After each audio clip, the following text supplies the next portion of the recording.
Next up, we're going to knit the Eyelet mock cable ribbing stitch.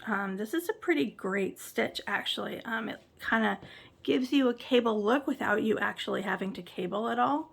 And it's got a pretty little lacy eyelet rib to it. I really like this stitch. It's pretty stretchy both ways. The back does have a definite back and front. The side looks more just like plain ribbing, whereas this way you get all these little cute eyelets. So this stitch is knit in a multiple of 5+2. So for the sample, I cast on 32 stitches. For the one I'm going to be working with you today, I cast on 12 stitches, so we'll have 2 repeats. And the first row, you're going to start with purl 2.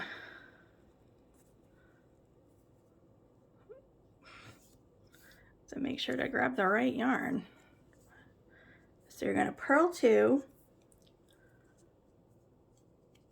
and then you're going to move your yarn to the back, slip a stitch, and knit 2 stitches.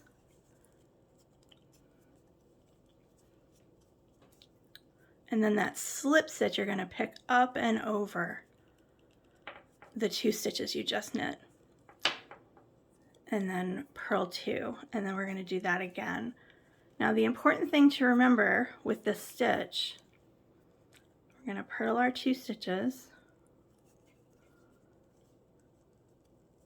move the yarn to the back, slip, knit 2,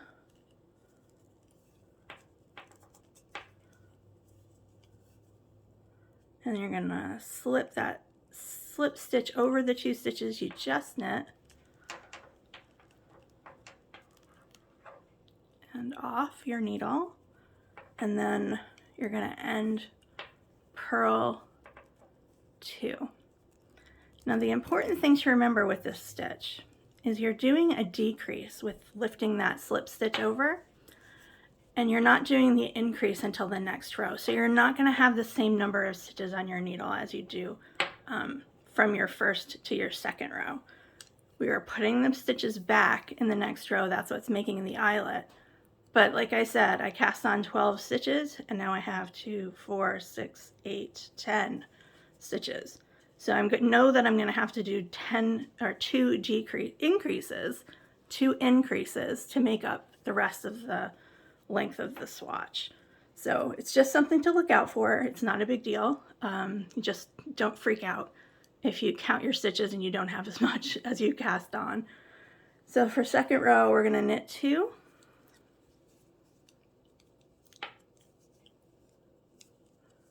And then purl 1. Oops. Those stitches that you passed over are going to be a little tight, so you have to be on the lookout for that. So you're going to purl 1, then you're going to yarn over and purl 1 again.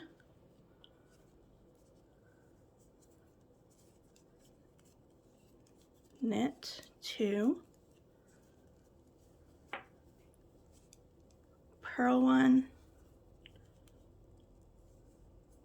yarn over, purl the second one, and then you're going to end with a knit 2. So now we are back to the correct number of stitches because we had those 2 yarn overs. So we have 2, 4, 6, 8, 10, 12 again, just as we're supposed to. And then rows 3 and 4, you're just ribbing. So it's just purl 2, knit 3 across the sample. There's nothing complicated left in these last 2 rows. Purl 2, knit 3,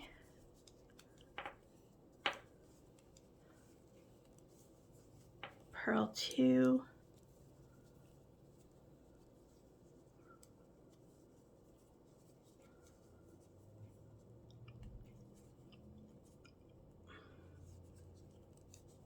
knit 3, and then you're going to end with a purl 2.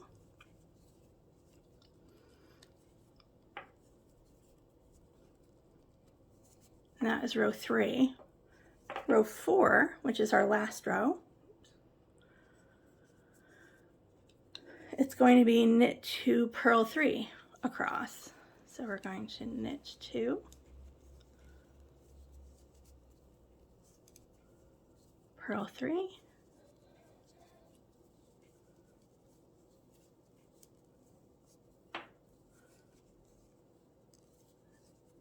knit 2,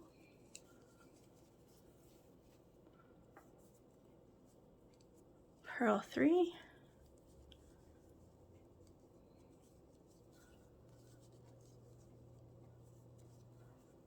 and you're going to end with a knit 2. I'm going to do those first 2 rows again just so you can see what you're doing. It is starting with a purl 2,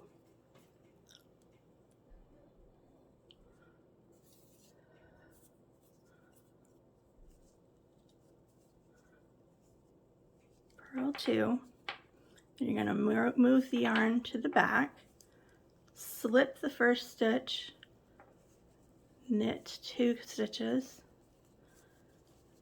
and pick up this slip stitch and lift it up and over. Purl 2,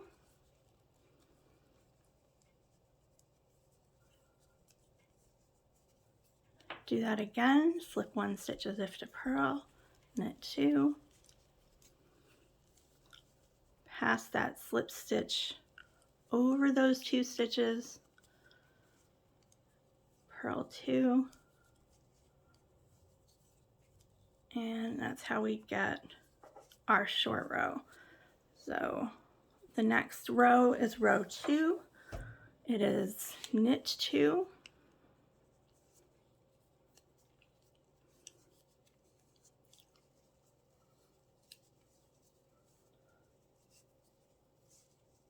purl 1, yarn over, purl 1, knit 2,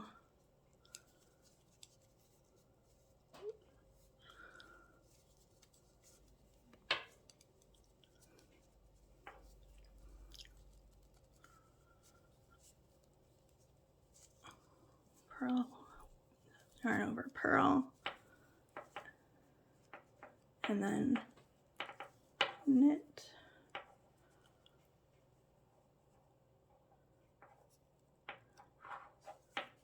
2. And that is all there is to it. That is the right side right there. You can see the little eyelets starting to form, but you didn't even have to do any cabling. So there you go. Eyelet mock cable ribbing.